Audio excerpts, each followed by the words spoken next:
Hello everyone, my name is Amy and I'll be going over the Developmental Interaction Approach.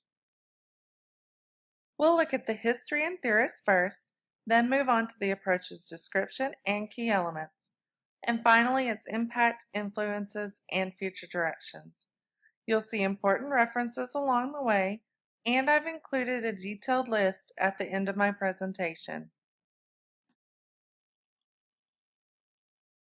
The history and theorists of the developmental interaction approach are a product of the progressive era in American history where social and political reform was rapidly occurring from 1890 to 1920.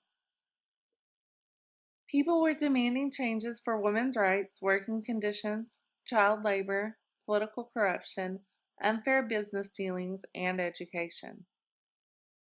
The developmental interaction approach's recognized start is in 1916 with the founding of the Bureau of Educational Experiments by Lucy Sprague Mitchell. But it has a far richer history extending into Lucy's early childhood and developing over a century with her colleagues Harriet Johnson, Caroline Pratt, and Barbara Biber. This talented group of educated ladies are known as the major researchers, practitioners, and theorists behind the developmental interaction approach. They all proposed and researched experiments in education through the Bureau, paying particular attention to child development, social interactions, and interactions with the environment, as indicated by the name of the approach. Let's take a look at their stories. Lucy grew up in a time that children were to be seen and not heard, and women didn't typically go to college. As a child, she was raised in a well-to-do family with a strict schedule where she felt she couldn't please her parents. Lucy chose to go to college against her father's ideas and became a lifelong learner and educator through her work. She founded the Bureau, which is now known as Bank Street College of Education, to study how children learn and interact as they develop in their environment. Here she researched, established a school to teach educators what she learned from her research, and developed a writer's lab for children's books. She also authored many children's books and papers on education. Take a few minutes to listen to this amazing story from a radio interview with Lucy herself circa 1951.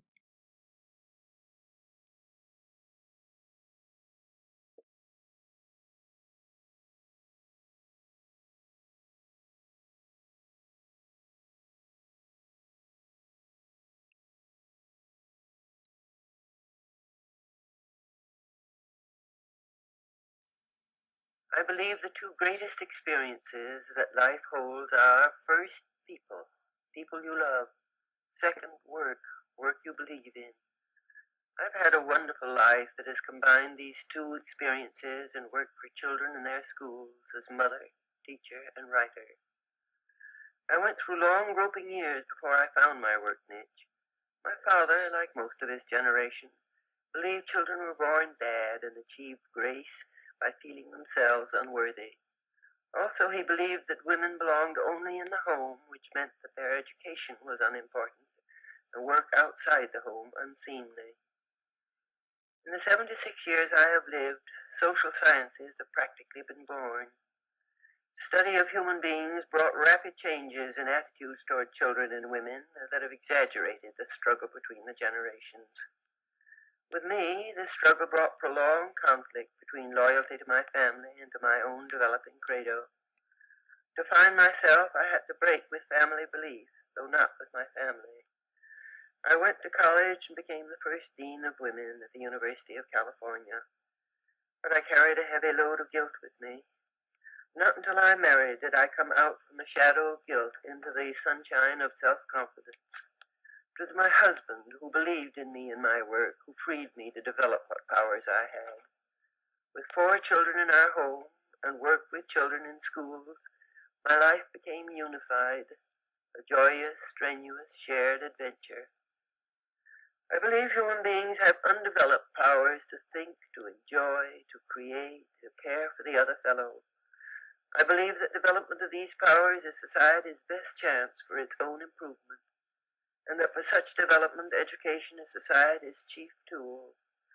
Therefore, I believe that our schools, in addition to teaching the 3 R's, should help each boy and each girl according to his individual capacity to think, enjoy, create, and care. The vision of such schools made me resign from the university to come to New York to work with children. To teach and write for children and their teachers has been exciting. So has the 38 years of work at what is now the Bank Street College of Education, with a group of teachers and research workers who are trying to find out what children are like and how schools can be made places for them to grow in. This work has been both the source and the expression of my credo. It is based on faith that human beings can improve the society they have created. Without some such faith, life is negative and cannot be lived with zest. With such faith, present difficulties are converted into a challenge. I have a big window looking out on a stretch of woods and hills. Some of my visitors see the view. Some see the fly specks on the window. So is it in life. Some people center their attention on social fly specks, on debunking, on anti-crusades. I believe that we need to see beyond our human failures and feel a lift at the broad view of human progress and human potentialities. We all need to have faith in the worth of the world. We are working on human problems that my parents' generation didn't even recognize as problems, working in fumbling ways as happens in new situations. But we are learning. Perhaps the most fundamental clause in my personal and educational credo is, while we are learners, there is hope. While we are learners, there is hope. Those are pretty strong words. Now let's take a look at the other major contributors to the developmental interaction approach, beginning with Harriet Johnson. Harriet established and directed the nursery school at the Bureau and wrote numerous books based on findings from it, including The Art of Block Building and School Begins at 2, a book for teachers and parents. Next, Caroline Pratt established and directed the City and Country School from the Bureau and wrote a comprehensive book on her studies titled I Learn from Children. It was originally published in 1948 and has been republished several times since. She also invented the wooden unit blocks still used in classrooms today. Last but not least are the contributions of Barbara Barbara. Barbara had many roles at Bank Street College during her lifetime, including chairman of child development and director of research. In 1963, she earned the title of Distinguished Research Scholar, and her collections of writings called the Barbara Barbara Papers have helped shape the developmental interaction approach with an in-depth knowledge of child development, combining psychology with education.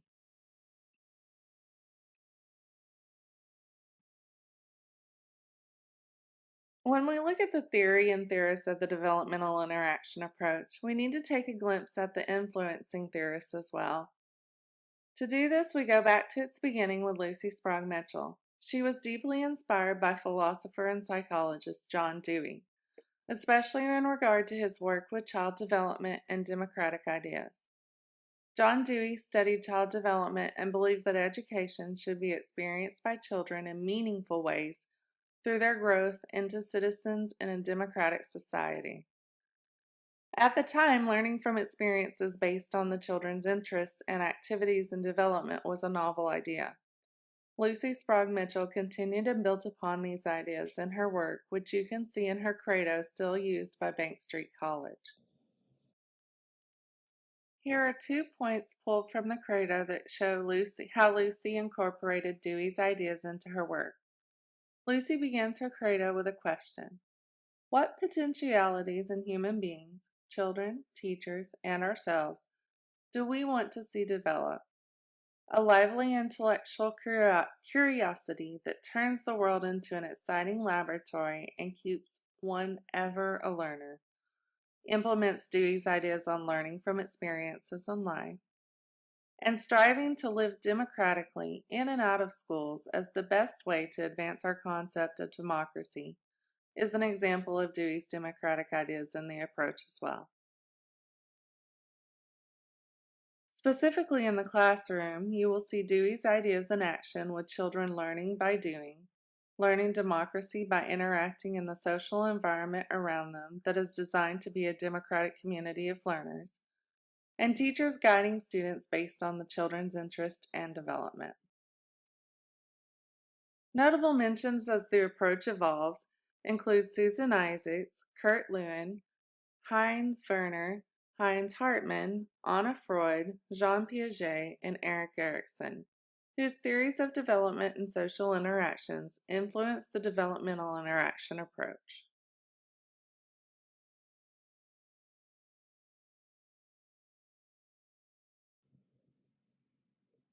Now that we've reviewed the history and theories for the developmental interaction approach, what is it? What are the roles of the teachers, parents, and children? What does it look like in action? And how are children assessed? I really like Barbara Biber's definition of the approach. Take a moment to read it by pausing the presentation and continuing when you have read and processed the information.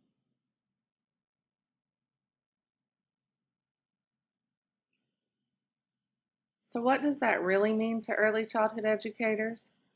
You're going to focus on the whole child in all domains: social, emotional, physical, and cognitive. You need a deep understanding of development to meet the needs of every child. You know that social interactions and the environment shape the child, and the child shapes them.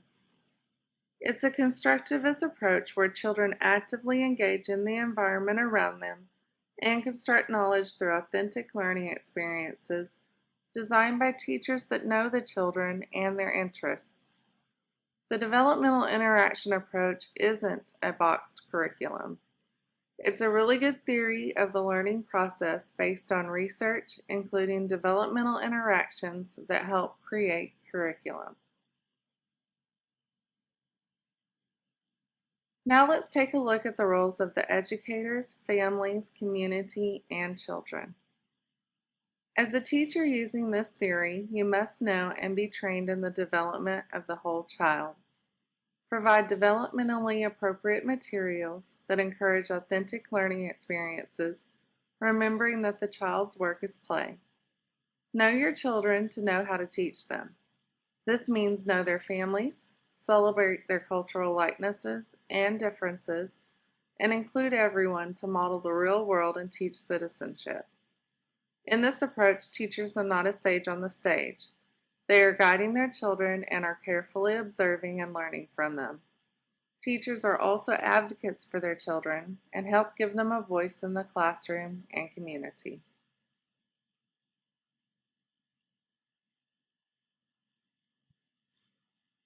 As social studies, inclusion, and celebrating diversity are very important within the developmental interaction approach, the roles of parents, family, and the community are fundamental to the learning process.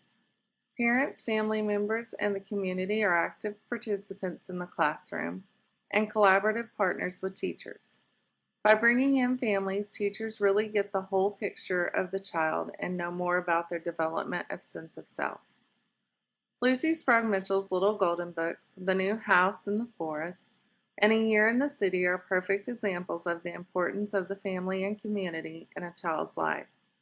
She and her colleagues use the city and community as their playground for learning, with field trips being an important part of school, including learning about community helpers from community helpers. By knowing the community, teachers can lead and be advocates for their children. You may also recognize the picture book above the chair in this scene, as it's written by Lucy Sprague Mitchell as well. The children are also active participants in this approach. They and their interests drive the entire process. They are learning through play and teaching the teachers more about children and development each day as the teachers carefully observe. So how does this look in the classroom? The classroom environment is child-centered, exploratory, includes the tools children need to learn through play, and grouped by age. You may see a little organized chaos. There will be unfinished block structures, Play-Doh taking shape, and children learning through interactions and conflict. There's clay, paint, puzzles, manipulatives, teacher-made materials, dramatic play props, crayons, the things we typically think of in an early childhood classroom today. The schedule is flexible to extend learning through play and incorporate outdoor play and excursions. The developmental interaction approach chooses authentic assessment over testing in the classroom. Teachers use observation skills, document the data, and keep collections of work in portfolios. They then discuss this assessment data during parent-teacher conferences. Now to get a real feel for the classroom, watch this short video taken from the New Mexico Department of Education, who has adopted the approach.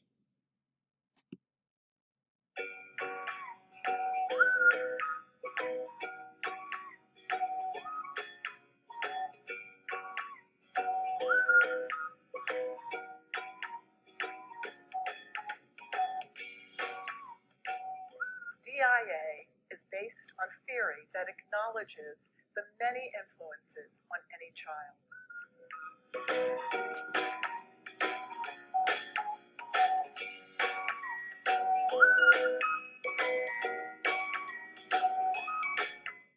The emphasis is on the process of becoming, not the milestones you reach.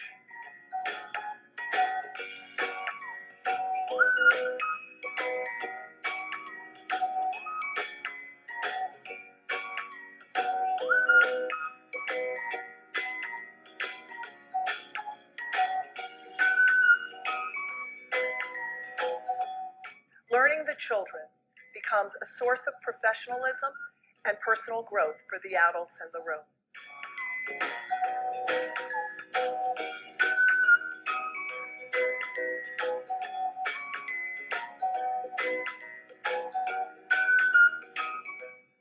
Play and work go hand in hand, and that sounds a lot like DIA. They scour the neighborhood for trip destinations that will enrich the children's understanding of their environment, of their community. They make contact with people who work in and around the school to get them on board to share their work with the children.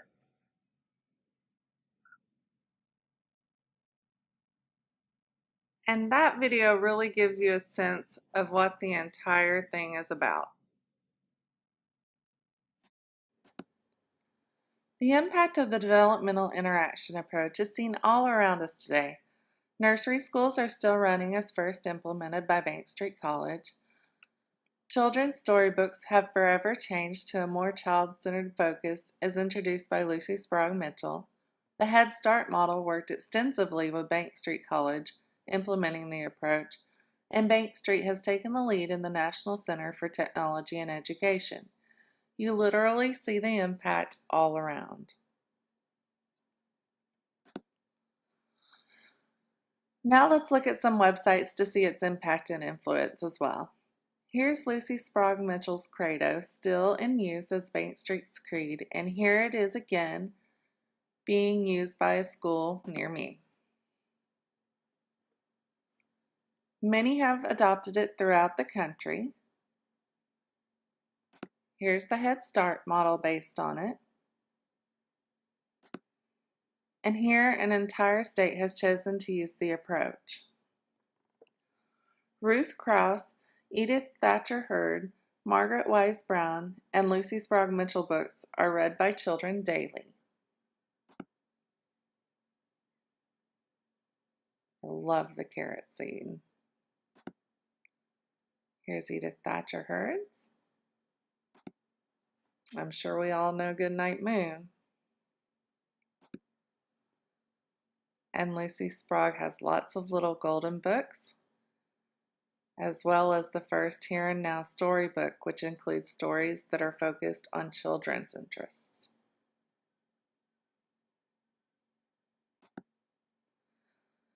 Then we know that Carolyn Pratt's units blocks are definitely used each day, and I know I've personally read I Learn from Children.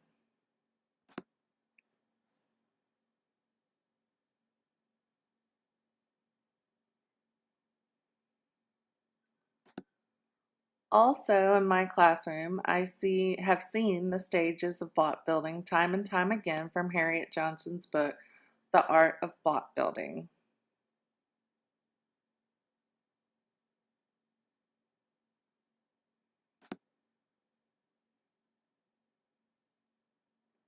And even Edutopia has a video you can watch about how Bank Street is still empowering educators today. I'll end with the future of the developmental interaction approach. We can see it as alive and well. It's used in schools, states, and curriculums all over the country and has a very successful college using the approach to educate teachers and children. Also, the developmental interaction approach tries to better our society by educating our future citizens in a democratic environment. I'm positive there is a bright future with the approach and that the continued growth and research of those with Bank Street College of Education will impact our childhood educators in the future as well as they move into other areas of research, including educational technology.